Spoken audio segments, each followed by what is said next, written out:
रोहनलाल गांव में सब्जी पूरी का ठेला लगाते थे। अब रोहनलाल की उम्र की वजह से उनकी तबीयत खराब रहने लगती है। रोहनलाल एक दिन ठेला लगा लिया करते थे और 2 दिन छुट्टियां करते थे। रोहनलाल की एक बेटी सुनीता होती है। बचपन से सुनीता को रोहनलाल ने पाला था। रोहनलाल की पत्नी का बहुत पहले देहांत हो गया था। अगर मैं ऐसी छुट्टियां करता रहा तो मैं अपनी बेटी की शादी कैसे कर पाऊंगा। कुछ पैसे तो मैंने बेटी की शादी के लिए इकट्ठे कर लिए हैं, अब कुछ पैसे बाकी रह गए हैं।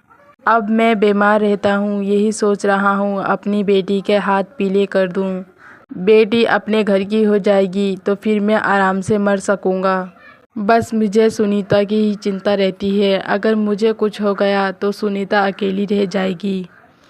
रोहनलाल ये सोचकर चलने लगते हैं। तभी सुनीता बोलती है, बाबा तुम कहाँ जा रहे हो। सुनीता, बेटी मैं काम पे जा रहा हूँ। तबीयत तो मेरी ऐसी ही ख़राब रहेगी। तबीयत को देखकर मैं सारा काम ऐसे छोड़ दूँ। जल्दी जल्दी कमा के मैं तेरे हाथ पीले करना चाहता हूँ, फिर तू अपने घर की हो जाना। बाबा तुम्हारी तबीयत ख़राब हो रही है, कुछ दिन आराम कर लो, बाद में काम कर लेना। और वो पैसे हैं तो उससे खर्चा चला लेंगे। खबरदार सुनीता बेटी, उन पैसों का नाम लिया तो वो मैंने तेरी शादी के लिए जमा किए हैं। जब तक मुझसे काम हो रहा है मैं काम करूँगा। रोहनलाल ये कहकर ठेला लगाने चले जाते हैं। रोहनलाल के ठेले के सामने एक ठेला और लगता था। जब रोहनलाल ठेला लगाते थे तो उन लोगों के पास कोई भी ग्राहक नहीं आता था। रोहनलाल की छुट्टियों की वजह से उन लोगों की बिक्री होती है। अरे ये बुढ़ा फिर आ गया, इसको कमाने की कितनी हैबत है। तबीयत खराब है फिर भी चल रहा है। ये नहीं, अब ये सारा काम छोड़ दे, हमारा भी कारोबार पट कर देता है। सरला और उसके पति वे दोनों रोहनलाल से बहुत ज़्यादा जलते थे। अचानक में रोहनलाल की तबीयत खराब हो जाती है, वे बेहोश हो जाते हैं। ये सब देखकर सरला के पति रोहनलाल को अस्पताल ले जाने की सोचते हैं, पर सरला उनको जाने नहीं देती। रोहनलाल को अस्पताल दूसरे लोग ले जाते हैं। सुनीता भी अस्पताल पहुंच जाती है। सुनीता से डॉक्टर बोलते हैं, देखो इनको हार्ट हुआ है, इनका ऑपरेशन करना पड़ेगा। इनके ऑपरेशन के लिए 1 लाख की ज़रूरत है। जितनी जल्दी तुम पैसे जमा कर दोगी इतनी जल्दी इनका ऑपरेशन हो जाएगा। डॉक्टर की यह बात सुनकर सुनीता अपने घर वापस आ जाती है और वे सोचने लगती है, डॉक्टर 1 लाख को बोल रहे हैं और मैं 1 लाख रुपए कैसे जमा करूं?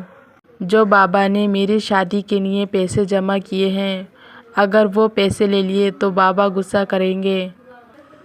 पर मेरे पास इन पैसों के अलावा कोई और रास्ता भी तो नहीं है। मेरे लिए बाबा की जान ज़रूरी है। मैं ये सारे पैसे ले जाती हूँ और फिर मैं कुछ ना कुछ काम कर लूँगी। सुनीता वो पैसे ले जाती है और अपने बाबा का ऑपरेशन करा लेती है। ऐसे ही कुछ दिन बीत जाते हैं। अब सुनीता अपने बाबा का ठेला लगाने लगती है। सुनीता पूरा दिन ठेले पे सोचती है, मैं इन पूरी और सब्जियों से कैसे खर्चा कर पाऊँगी।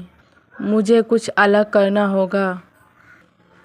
सुनीता को अपनी माँ की मेथी पूरी की याद आती है। फिर सुनीता मेथी पूरी बनाकर बेचने लगती है। सुनीता की मेथी पूरी खाने के लिए लोग दूर दूर से आया करते थे। सुनीता मेथी पूरी बहुत अच्छी बनाती थी। ये सब देखकर सामने वाली पड़ोसन सरला जलने लगती है। एक दिन सुनीता किसी काम से ठेला छोड़कर ऐसी चली जाती है। तभी सरला सुनीता के ठेले पर आती है और उसकी पूरियों में चीनी मिला देती है। बेचारी सुनीता को पता भी नहीं था उसके आटे पर चीनी मिला दी। वे ऐसी पूरी बनाकर बेचने लगती है। अरे बेटी 1 प्लेट पूरी लगाना। जैसे ही वे आंटी पूरी खाती हैं वे बोलती हैं, अरे वाह, ये पूरियाँ तो बहुत अच्छी लग रही हैं, मीठी मीठी। उन आंटी की यह बात सुनकर सुनीता बोलती है, आंटी मीठी मीठी क्यों लग रही हैं? मैंने तो इसमें कुछ नहीं डाला। अरे बेटी ये तो मीठी पूरियाँ हैं। सच में बहुत अच्छी लग रही हैं। उन आंटी को उसकी पूरियाँ बहुत अच्छी लगती हैं। अब सुनीता को कई सारी रेसिपी बेचने का मौका मिल जाता है। नमकीन, मेथी पूरी, मीठी पूरियाँ और सब्जी और पूरियाँ बेचने लगती है। अब सुनीता के ठेले पर बहुत सारी भीड़ लगने लगती है। सुनीता की ये कामयाबी देखकर सरला का पति बोलते हैं, देखा सरला, तुमने तो दूसरों का घर जलाने की सोची, पर तुम्हारे ही घर में आग लग गई। सुनीता की यह कामयाबी देखकर रोहन लाल भी बहुत खुश होते हैं। रोहन लाल सुनीता का अच्छा रिश्ता देखकर सुनीता की शादी कर देते हैं।